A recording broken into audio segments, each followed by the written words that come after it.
बिस्मिल्लाहिर्रहमानिर्रहीम इय्याका नअब्दु व इय्याका नस्तईन। अस्सलाम वालेकुम टू ऑल। हम अपनी आज की डिस्कशन के अंदर एक्सक्रीशन इन एनिमल्स के ऊपर डिस्कस करने लगे हैं। तो भाई according to the habitat of animals हमारे पास जो नाइट्रोजीनियस वेस्ट होता है वो मुख्तलिफ किस्मों का होता है। हमारे पास कुछ ऐसे एनिमल मौजूद हैं जिनकी बॉडी के अंदर नाइट्रोजीनियस वेस्ट यूरिया होता है, और कुछ ऐसे हैं जिनके अंदर अमोनिया होता है, और कुछ ऐसे हैं जिनके अंदर यूरिक एसिड होता है। उसके अलावा क्रिएटिनिन है, ट्राइमिथाइलएमाइन ऑक्साइड है, या फिर हाइपोजेंथीन है। ये भी नाइट्रोजीनियस वेस्ट हैं। लेकिन हमारी बुक के अंदर जो डिटेल डिस्कस की गई है वो यूरिया के ऊपर, अमोनिया के ऊपर एंड यूरिक एसिड के ऊपर की गई है। क्यों? क्योंकि इनकी जो प्रॉपर्टीज होती हैं वो क्या होती हैं, हाईली टॉक्सिक होती हैं एज कम्पेयर टू दिस। तो हम पहले देख लेते हैं जो अमोनिया है वो किन एनिमल का नाइट्रोजीनियस वेस्ट है, और वो उन एनिमल के अंदर ही क्यों पाया जाता है। तो भाई हमारे पास जितने भी फ्रेश एक्वेटिक एनिमल्स होते हैं, यानी जो कि फ्रेश वाटर के अंदर रहते हैं, जिनका जो वाटर पोटेंशियल होता है वो बहुत ज़्यादा होता है, उन एनिमल का जो नाइट्रोजीनियस वेस्ट होता है वो अमोनिया होता है। और आपने याद रखना है जो अमोनिया होती है वो हाईली सॉल्युबल होती है वाटर के अंदर, और ये हाईली टॉक्सिक होती है as compare to all other nitrogenous wastes. अच्छा, ये कहता है अमोनिया को बॉडी से निकालने के लिए हमें बहुत सारा पानी चाहिए होता है। क्यों? क्योंकि जब अमोनिया पानी के साथ डिफ्यूज होती है तो ये लेस टॉक्सिक हो जाती है और आसानी से जो है वो बॉडी से बाहर निकल जाती है। तो कभी कभी हमसे पूछ लिया जाता है कि अमोनिया जो है वो फ्रेश एक्वेटिक एनिमल का ही नाइट्रोजीनियस वेस्ट क्यों है। तो उसके दो रीजन है। पहला रीजन ये है कि उसको निकालने के लिए बहुत ज्यादा अमाउंट में पानी चाहिए। अब इतना पानी टेरेस्ट्रियल एनिमल तो अफोर्ड नहीं कर सकते। और दूसरा ये है कि जब ये पानी के साथ फ्यूज होती है, डिफ्यूज होती है, तो ये हाईली टॉक्सिक से क्या बन जाती है, लेस टॉक्सिक बन जाती है, और बॉडी से क्या हो जाती है, इजीली एलिमिनेट हो जाती है। अच्छा, अगर हम फिशेस की बात करें तो जो अमोनिया है वो मोस्टली गिल्स के थ्रू एक्सक्रीट आउट होती है, जबकि बहुत ही कम अमाउंट के अंदर जो अमोनिया है वो किडनी से क्या जाती है, बाहर जाती है।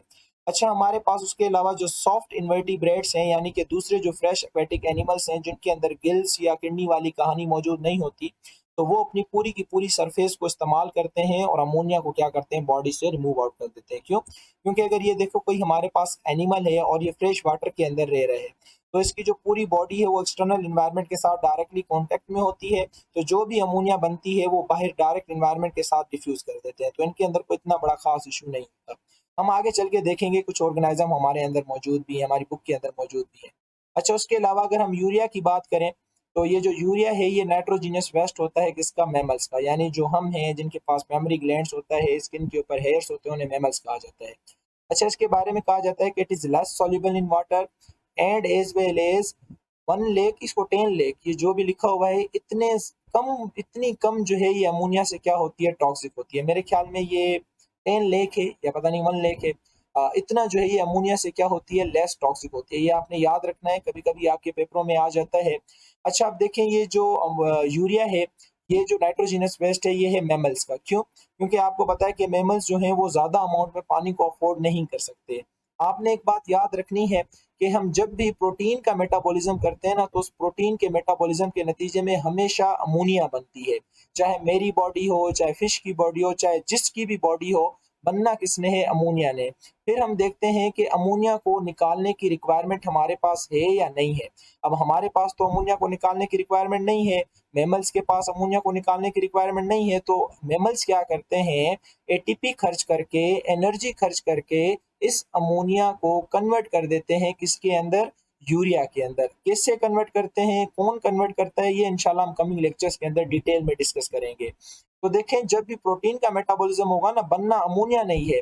अब अमोनिया को निकालने की जो रिक्वायरमेंट है, जब वो हमारी बॉडी के अंदर मौजूद ही नहीं है, तो हम अमोनिया को क्या करते हैं, कन्वर्ट कर देते हैं किसके अंदर, यूरिया के अंदर। तो ये कहता है जो टेरेस्ट्रियल एनिमल्स होते हैं, जिस तरह से मैमल्स हम हैं, हम ज्यादा अमाउंट में पानी को अफोर्ड नहीं कर सकते, तो हम क्या करते हैं, अमोनिया को कन्वर्ट कर देते हैं यूरिया के अंदर एटीपी खर्च करके। कैसे करते हैं, कहाँ पे होता है, ये इंशाल्लाह हमारे कमिंग लेक्चर्स के अंदर मौजूद है।